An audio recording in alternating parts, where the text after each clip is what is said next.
আল্লাহ সুবহানাহু ওয়া তাআলা ইনসাফ প্রতিষ্ঠা হওয়ার জন্য একটি আয়াতের মধ্যে বলেছেন, ইয়া আইয়ুহাল্লাযীনা আমানু কুনু কওয়ামিনা বিল কিসতি كونوا قوامين لله شهداء بالقسط ولا يجرمنكم شنعان قوم على ألا تعدلوا اعدلوا هو أقرب للتقوى واتقوا الله إن الله خبير بما তা'মালুন।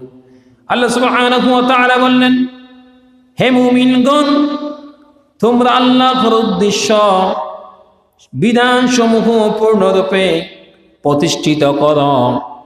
আল্লাহর আইন যেখানে থাকে, আল্লাহর আইন যেখানে চলে, মানুষের আইন দিয়ে, মানুষের আইন দিয়ে, মানুষের শাসন দিয়ে, মানুষের তৈরি করা সংবিধান দিয়ে দুনিয়ার জমিনের মধ্যে কখনো ইনসাফ প্রতিষ্ঠা হতে পারে না।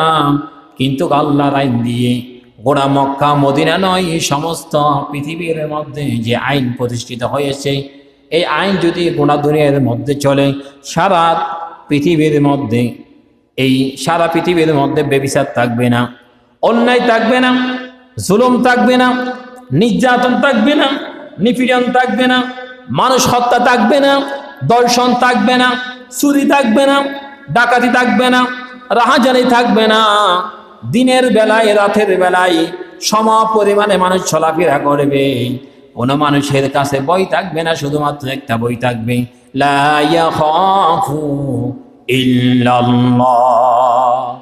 একটা মাত্র, শুধুমাত্র যদি মানুষের দিলের মধ্যে যদি আল্লাহর ভয় থাকে, মানুষ রাতের বেলা যুবতী মেয়েরা চলাফেরা করবে, কোনো ভয় থাকবে না।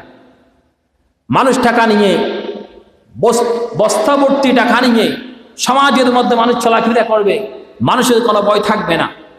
কারণ আমাদের সমাজে এখন এই টাকা নিয়ে, ব্যাংকের থেকে টাকা নিয়ে যাওয়ার সময় যে সমস্ত খারাপ দুষ্ট লোকেরা থাকে, তারা সমাজের মধ্যে বসে থাকে, তাকে কিডন্যাপ করার জন্য, তার থেকে টাকাগুলি নিয়ে ফেলার জন্য, রাস্তাঘাটের মধ্যে তাকে মেরে রক্তাক্ত করে টাকা নিয়ে যায়। কিন্তু আল্লাহ বলছেন, আমার যদি বিধান থাকে, আমার সংবিধান যদি দুনিয়ার মধ্যে চলমান থাকে, তাহলে দুনিয়ার মধ্যে আর কেউ মানুষের উপরে নির্যাতন করা, নিপীড়ন করা একবারের জন্য সাহস থাকবে না। সুবহানাল্লাহ। দেখছেন কত সুন্দর কথা। কারণ যদি এখানে যদি একজন চোরকে, যদি আজকে জুমাবারে যদি একজন চোরকে যদি আজমনগর মসজিদের সামনে যদি তার বিচার করা হয়, তার হাত কেটে দেওয়া হয়, আগামীকাল থেকে আর এখানে কোনো সুদ থাকবে না। থাকবে না। যদি একজন দর্শনকারীকে যদি শাস্তি দেওয়া হয়, আর এখানে কোনো দর্শনকারী থাকবে না। একজন যদি হত্যাকারীকে যদি তাকে ক্রস ফায়ার দেওয়া হয়, আগামী দিন থেকে সমাজের মধ্যে আর হত্যা হবে না। এখন প্রতিনিয়ত দেখতেছেন মানুষ হত্যা হচ্ছে, নারীরা দর্শিত হচ্ছে, শিশু সন্তানকে নির্যাতন করা হচ্ছে। এই সমাজের মধ্যে মানুষের ইনসাফ প্রতিষ্ঠা হচ্ছে না। আল্লাহর কোরআন যতদিন পর্যন্ত সমাজের মধ্যে প্রতিষ্ঠিত থাকবে না, ততদিন পর্যন্ত সমাজ ব্যবস্থা ফিরে আসবে না। আমাদেরকে ফিরে যেতে হবে আল্লাহর কোরআনের দিকে।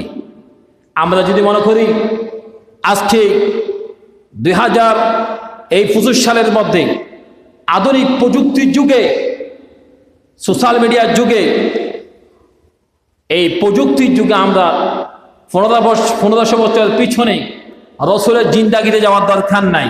কিন্তু এইরকম যদি মনে করি, সমাজ কখনো ইনসাফ সমাজের মধ্যে প্রতিষ্ঠা হবে না।